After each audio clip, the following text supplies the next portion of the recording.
बिस्मिल्लाहिर्रहमानिर्रहीम अस्सलामुअलैकुम। मेरा नाम मलिक सोबान असगर और आप देख रहे हैं मेरे YouTube channel gardening with Soban. मैं उम्मीद करता हूं मेरे देखने और सुनने वाले तमाम अहबाब खैरियत से होंगे। वेलकम करते हैं आपको आज की इस नई वीडियो में। आज की वीडियो में मैं आपको बताऊंगा कि लहसुन की गोडी किस तरह करते हैं, किस टाइम पर करते हैं, लहसुन के अंदर जो घास होता है उसको कैसे निकालना है और लहसुन की क्या क्या केयर है, कौन सी खाद देते हैं, इसको लगाने के बाद क्या क्या एहतियातें होती हैं। सब चीज़ें इंशाल्लाह मैं आपको आज की इस वीडियो में कवर करने की कोशिश करूंगा। आपने मेरी वीडियोस देखी होंगी कि फार्मी लहसुन किस तरह लगाना है और देसी लहसुन किस तरह लगाना है। देसी और फार्मी लहसुन में फ़र्क क्या होता है, लगाने में क्या फ़र्क होता है, आगे हार्वेस्ट में क्या फ़र्क होता है, सारी मालूमात उन वीडियोज़ के अंदर मैंने आपको दी है। उन वीडियोज़ का लिंक डिस्क्रिप्शन में दे दूंगा और आई बटन के अंदर भी आपको मिल जाएंगी। उसके अलावा आप मेरे चैनल पर जाकर मजीद सब्जी लगाने की वीडियोस, उनकी केयर, उनकी खुराक, पानी किस तरह देना है, कब देना है, हर वीडियो के अंदर सारी मालूमात तफसील से दी गई है। ये आप देख सकते हैं, ये लहसुन मैंने कम से कम 1.5 महीने पहले लगाया था।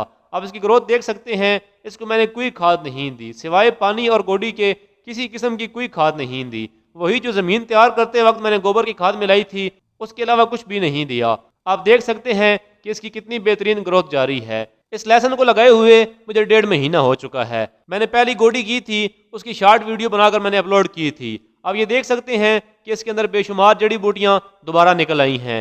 मेरे हाथ में छोटा सा खुरपा है जिसकी मदद से मैं इनको निकाल रहा हूँ। आपने कोशिश करनी है कि अपने लहसुन लगाने से लेकर तैयार होने तक ये टोटली 4.5 से 5 महीने का प्रोसेस होता है।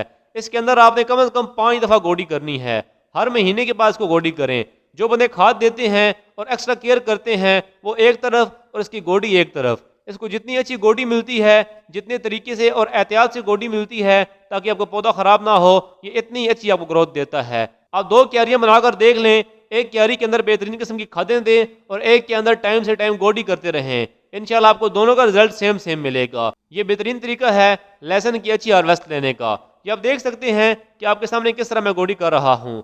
जो लोग लहसुन को घना लगाते हैं उसके अंदर फिर गोडी करना मुश्किल हो जाती है। लहसुन के अंदर इतना वक्फा लाजमी रखा करें ताकि नीचे उसका बल्ब बड़ी आसानी से और बेहतरीन तरीके से ग्रोथ उसकी जारी रहे।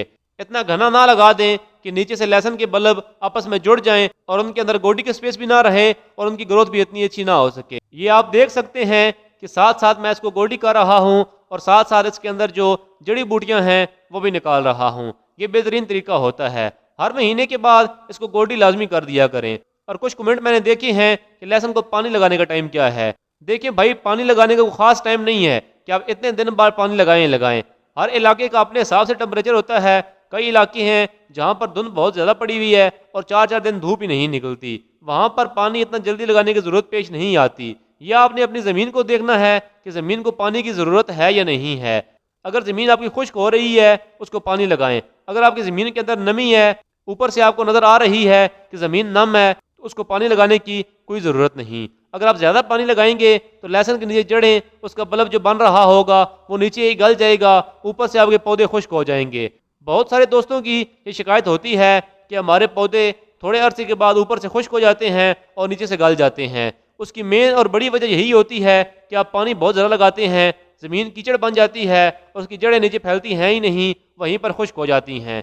नीचे से वो गल जाएगा, ऊपर से उसका पौधा खुश्क हो जाएगा। तो उसका बेहतरीन तरीका यही है कि पानी अपने हिसाब से लगाएं और तब तक ना लगाएं जब तक ज़मीन बेहतरीन तरीके से खुश्क ना हो जाए। अगर आप बार बार या ज़्यादा पानी लगाएंगे तो ये मसला आपके साथ पेश आता रहेगा कि आपका पौधा ऊपर से खुश्क हो जाएगा और नीचे से उसका बल्ब बिल्कुल गल जाएगा। इसके अलावा बात करते हैं इसको खाद देने की। देखिए, मैं आपको कई वीडियोस के अंदर बता चुका हूँ कि ये मेरा ज़ाती फैसला है कि मैं अपने पौधों को खाद नहीं देता, क्योंकि ये सारी सब्जियां मैं घर के लिए इस्तेमाल करता हूँ। मैं कहता हूँ पैदावार मुझे कम मिल जाए लेकिन इनके अंदर किसी किस्म की केमिकल खाद मिक्स ना हो। अगर आप देना चाहते हैं तो मार्केट के अंदर बहुत सारी खादें मिल जाती हैं। आप किसी भी बीज वाले स्टोर पर जाकर या किसी भी खाद वाली दुकान पर जाकर आप खाद ले सकते हैं। उनको बोलें कि सर्दियों की सब्जियां लगाई हुई हैं वो हमें खाद दे दें। या कुछ लोग जो गंदम को खाद डालते हैं वही खाद आपने सब्जियों को डालनी होती है, वो वाली खाद भी आप इसको दे सकते हैं।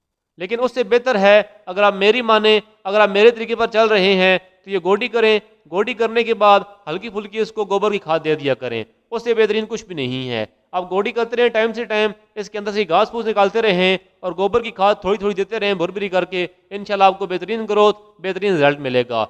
और अगर आपने खाद देनी है तो फ़र्क यही पड़ जाना है कि जहाँ से आपको 5 किलो हार्वेस्ट मिलनी है वहाँ से आपको 6 किलो मिल जाएगी। इससे ज़्यादा फ़र्क नहीं पड़ेगा अगर आप ये मेरे वाला तरीका इस्तेमाल करें तो इंशाल्लाह इससे भी आपको बेहतरीन ग्रोथ मिलेगी। पानी लगाने का तरीका बता दिया है, गोडी करने का तरीका बता दिया है और खादों का भी बता दिया है। इसके अलावा किसी भाई का लेसन से मुतालिक कोई भी सवाल हो आप कमेंट बॉक्स के अंदर पूछ सकते हैं, आपके हर सवाल का जवाब दिया जाएगा।